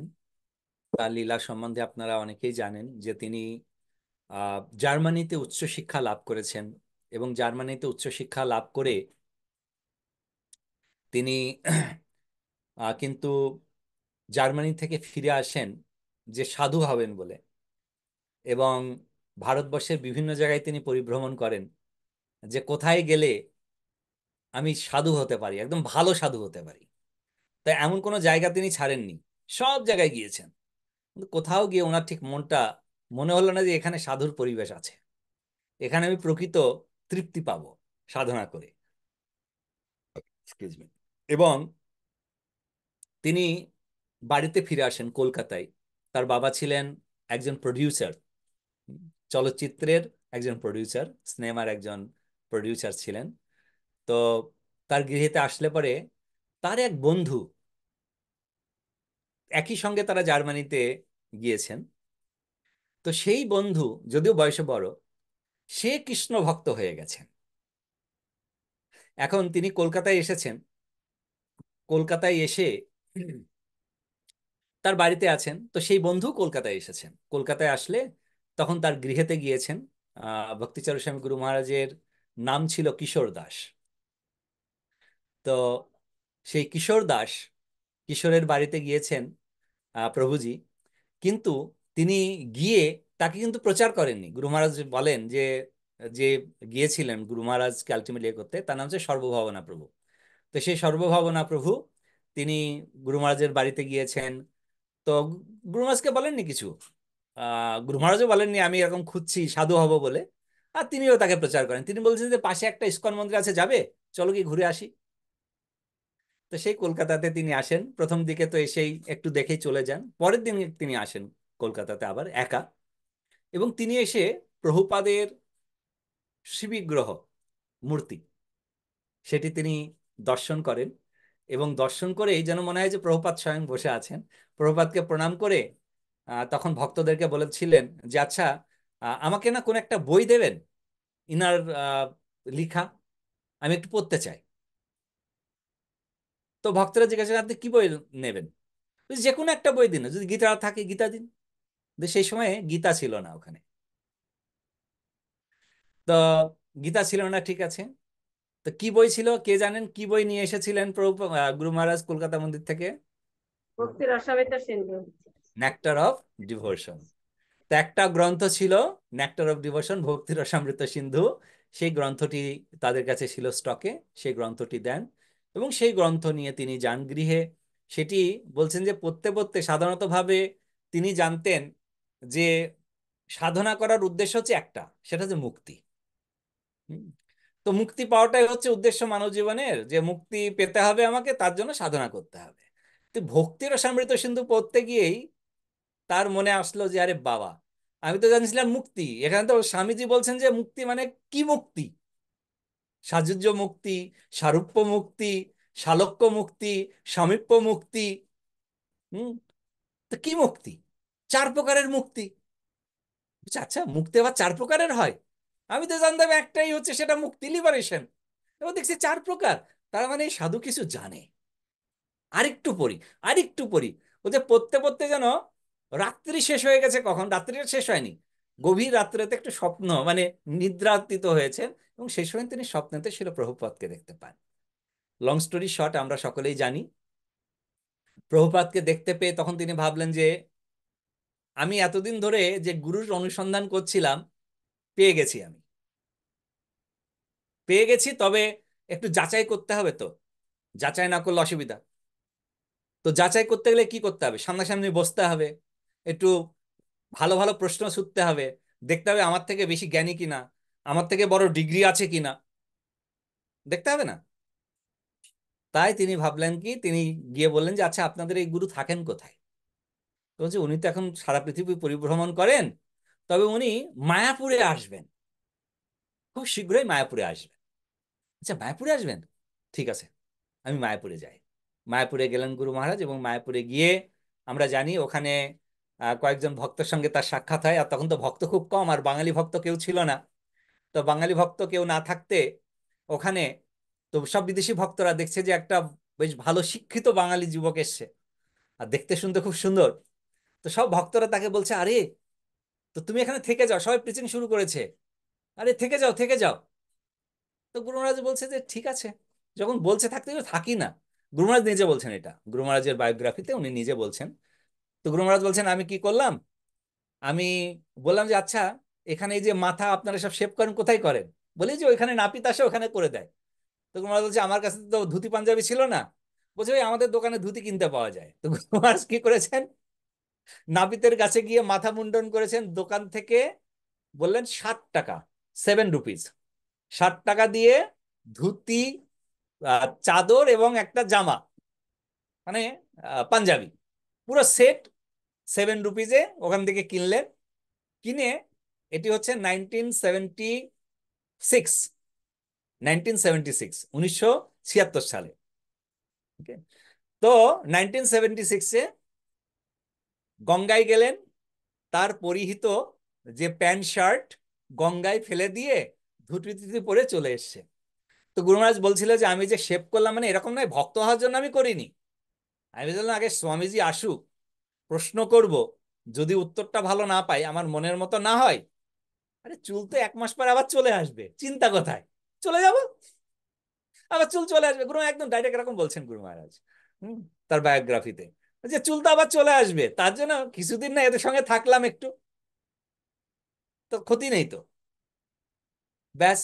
তো গুরু মহারাজ আসেন, প্রায় 15 দিন পরে তিনি শুনতে পেলেন যে প্রভুপাদ তিনি এলাহাবাদে আসছেন কুম্ভ মেলায়। সে প্রভুপাদ এলাহাবাদে আসবেন, তার তো দেখা করার খুব ইচ্ছা। আর ইতিমধ্যে প্রভুপাদদের সঙ্গে মানে দেখা করার আগেই তাকে সেবা দিয়েছেন। তাকে কি সেবা দিয়েছেন না, ওখানে তখন বিল্ডিং এর কাজ চলছিল, লোটাস বিল্ডিং এর কাজ চলছিল। তো একজন বিদেশি প্রভু, তিনি হচ্ছেন ইনচার্জ ছিলেন, পঞ্চরত্ন প্রভু। তো সেই পঞ্চরত্ন প্রভুর অ্যাসিস্ট্যান্ট খুঁজছিলেন, কেননা বিদেশি তো। আর লোকালে যারা আহ, সবকিছু বেচে, তারা তাকে খুব ঠকাচ্ছিলেন। তাই উনি চাইছিলেন যে একজন বাঙালি, লোকাল একজন বাঙালি ছেলে হলে সে একটু বার্গানিং করে জিনিসপত্রগুলো কিনে আনতে পারে। তো তাকে বললেন যে আচ্ছা, তোমাকে না এই প্রভুর অ্যাসিস্ট্যান্ট করতে হবে কিনা এই জিনিসপত্র কেনা। তো সেই প্রভুর অ্যাসিস্ট্যান্ট রূপে তিনি সেবা শুরু করেন। তারপরে অ্যাসিস্ট্যান্ট রূপে যখন, ও না না, যখন বলছে তোমাকে অ্যাসিস্ট্যান্ট করতে হবে, তখন গুরু মহারাজ বলছে যে না না না, আমি ওসব করতে পারবো না। তাহলে কি? বলছে 2-4 দিন ভক্তদের সঙ্গে থেকে এটা বুঝতে পেরেছি যে সব থেকে, যেটা সবার চোখে সব থেকে নিম্নমানের কাজ, সেটা করাটা হচ্ছে ভক্তির সব থেকে প্রথম পর্যায়। তাই তিনি বলছেন কি, আমাকে একটু গোশালা সাফ করার সেবা দেন। আমি গোশালাতে গোবর পরিষ্কার করব, গাভীদের স্নান করাবো, গোশালা সাফ করব, গোবর পরিষ্কার করব, ওই সেবা আমার। তো তখন মায়াপুরের যিনি প্রেসিডেন্ট ছিলেন, তাকে হচ্ছে গোশালার যিনি ইনচার্জ, তাকে বলছেন যে এরকম ওই কিশোর দাস বলছে সে এখানে সেবা করবে, তা আপনি কি বলেন? বলছে আচ্ছা, গোশালায় সেবা করবেও। আর তার মধ্যে পঞ্চরত্ন প্রভু যিনি আহ, সেই বিল্ডিং ইনচার্জ ছিলেন, তিনিও প্রেসিডেন্টকে বলছে আমাকে কিন্তু ওই ছেলেটাকে লাগবে। তখন প্রেসিডেন্ট তাকে বোঝালেন যে দেখো, গোশালায় সেবা করার জন্য অনেক লোক পাওয়া যায়, খুব সহজেই পাওয়া যায়, কিন্তু এই যে প্রভুপাদের সেবা, এই জিনিসপত্র কেনা, এটার জন্য আমাদের একজন শিক্ষিত ভালো স্মার্ট একটা ছেলের দরকার, সেটা আমরা সব জায়গায় পাচ্ছি না। আর তুমি এর কাজের জন্য পারফেক্ট। তো বরঞ্চ তুমি, হ্যাঁ, যখন তোমার অবসর সময় হবে তুমি যদি চাও গিয়ে করবে, কিন্তু তোমার মুখ্য সেবা কিন্তু এটা, সব জিনিসপত্র কেনাকাটি করা, এটা তোমার মুখ্য সেবা। তো যাই হোক, এভাবে করে সেবা তো হলো। ঠিক 15 দিন পরে জানতে পারলেন প্রভুপাদ আসছেন, আর 1 সপ্তাহ পরেই। এটি জেনে তখন তিনি ভাবলেন যে যদি আমি এলাহাবাদ যেতে পারতাম, কিন্তু নতুন ভক্ত তো না, আর সবাই সেই সন্ন্যাসী, প্রভুপাদের প্রথম দিকেরা সব বডি বিল্ডার সন্ন্যাসী, এবং সব বড় বড় এক একজন ব্যক্তিত্ব। আগে যেটা ভেবেছিলেন যে প্রভুপাদের সামনে গিয়ে বসে কথাবার্তা বলবো, এই 20 দিনে তিনি বুঝে গেছেন যে প্রভুপাদ কোনো সাধারণ জিনিস নয়, যে এই বাজারে গেলাম, বললাম ভাই মিষ্টিটা কত, হাতে নিলাম চলে এলাম। বলছেন যে আমি 17 দিন পরে বুঝতে পেরেছি প্রভুপাদের পজিশনটা কি। আমি যেটা আগে ভেবেছিলাম যে একটা সাধারণ লোকের মতো হইতো না, যা যাবো সামনে গিয়ে 2-4টা প্রশ্ন করব, আমার প্রশ্নের উত্তর দেবে, যদি না দিতে পারে আমি বেরিয়ে চলে আসবো। তো এখন আমি বুঝতে পেরেছি যে প্রভুপাদ প্রকৃত ব্যক্তিত্ব। এনার সঙ্গে কথা বলতে গেলে বলছে এখন আমার মনের মধ্যে ভয় ঢুকে গেছে, প্রশ্ন করব কি।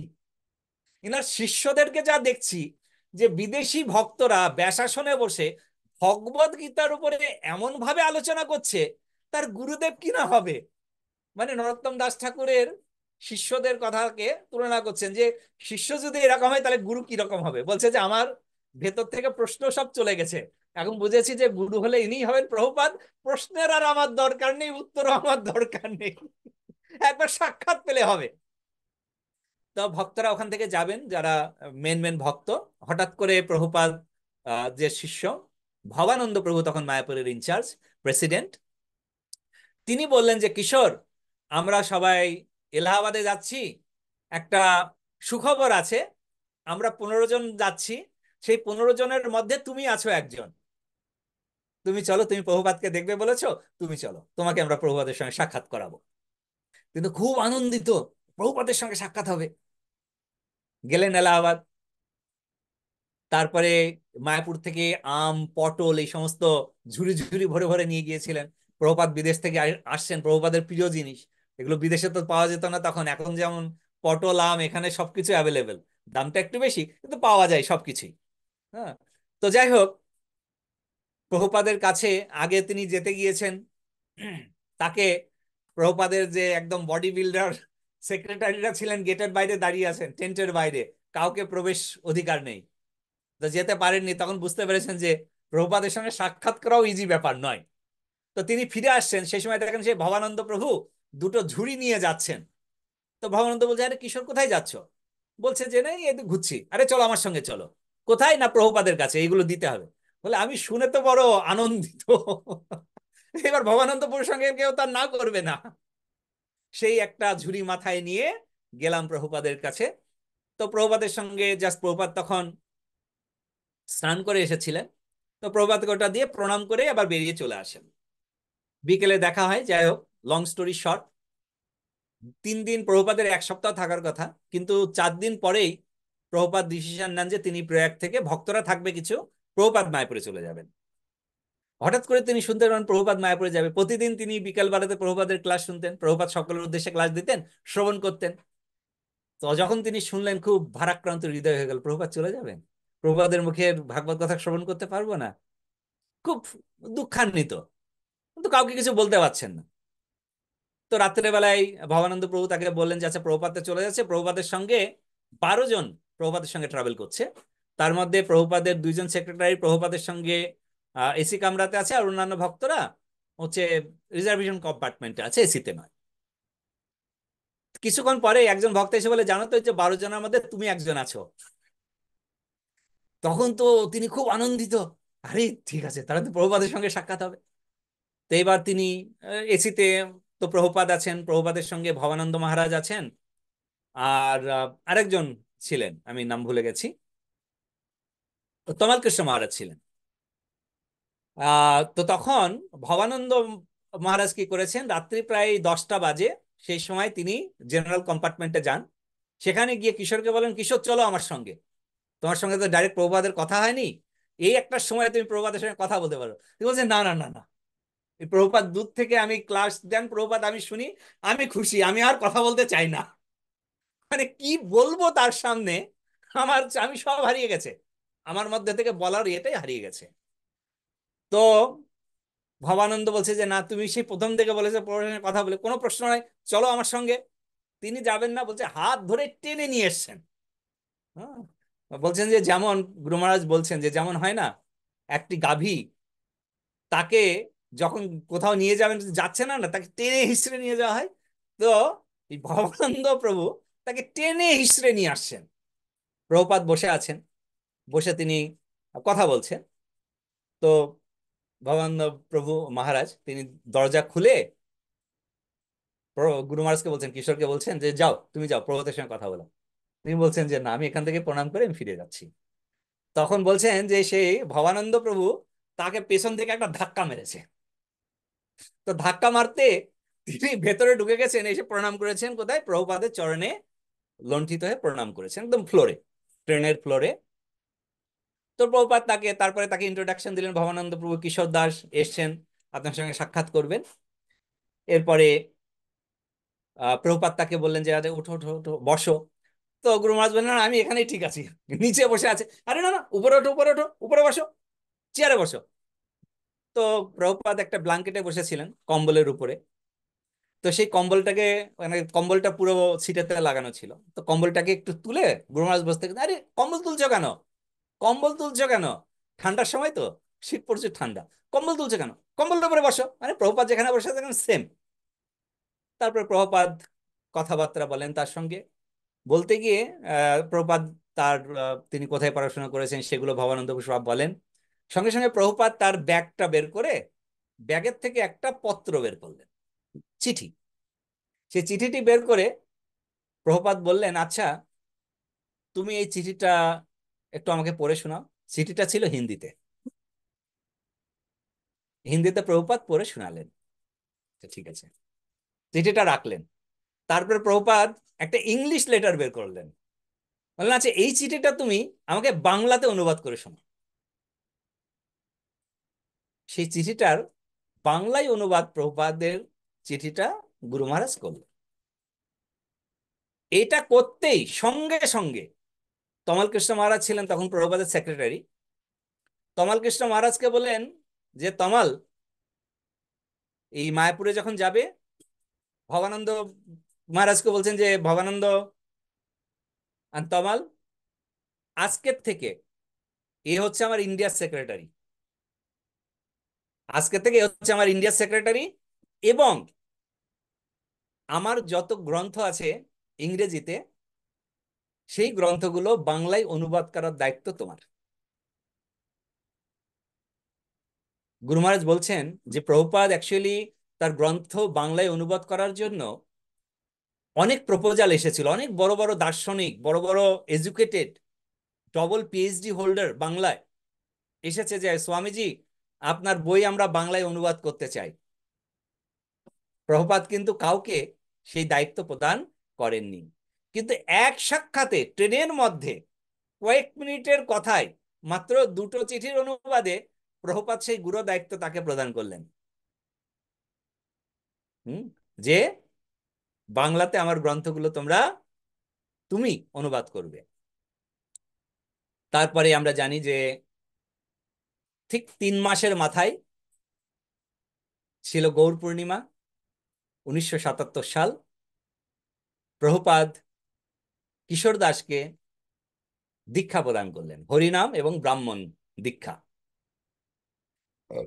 এবং ঠিক তার 1 মাসের মাথায় প্রভুপাদ তাকে সন্ন্যাস দেওয়ার জন্য ডিসিশন নেন।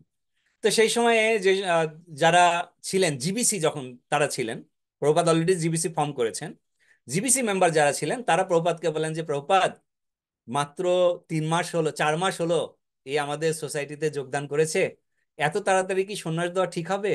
কেননা এত ইয়াং, এত সুন্দর দেখতে, ফল ডাউন করার চান্সটা সব থেকে বেশি আছে। তো প্রভুপাদ বলছিলেন যে দেখো,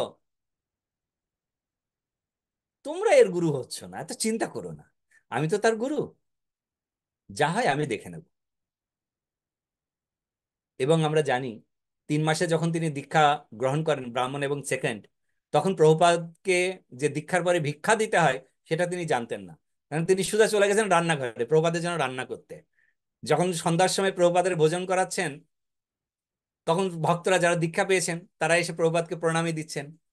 তো ভক্তদেরকে জিজ্ঞাসা করেছে যে আচ্ছা এগুলো কি? বলছে দীক্ষার পরে ভিক্ষা করতে হয়, তুমি জানো না? তখন গুরু মহারাজ প্রভুপাদকে ভোজন দিতে দিয়ে কান্না করছেন। এই কি ব্যাপার, তুমি কান্না করছো কেন? আমাকে ক্ষমা করবেন, আপনার গুরু দক্ষিণা আমি দিতে পারিনি, আমি ভিক্ষা করতে যেতে পারিনি, আমি জানতাম না, আর আমার কাছে সময় ছিল না, আমি তো কিচেনে ছিলাম। গুরু মহারাজ বলছেন, কে বলেছেন? প্রভুপাদ বলছেন, কে বলেছে তুমি আমাকে ভিক্ষা দাওনি? তুমি তোমাকে আমার প্রতি সমর্পণ করেছো, এটাই আমার গুরু দক্ষিণা।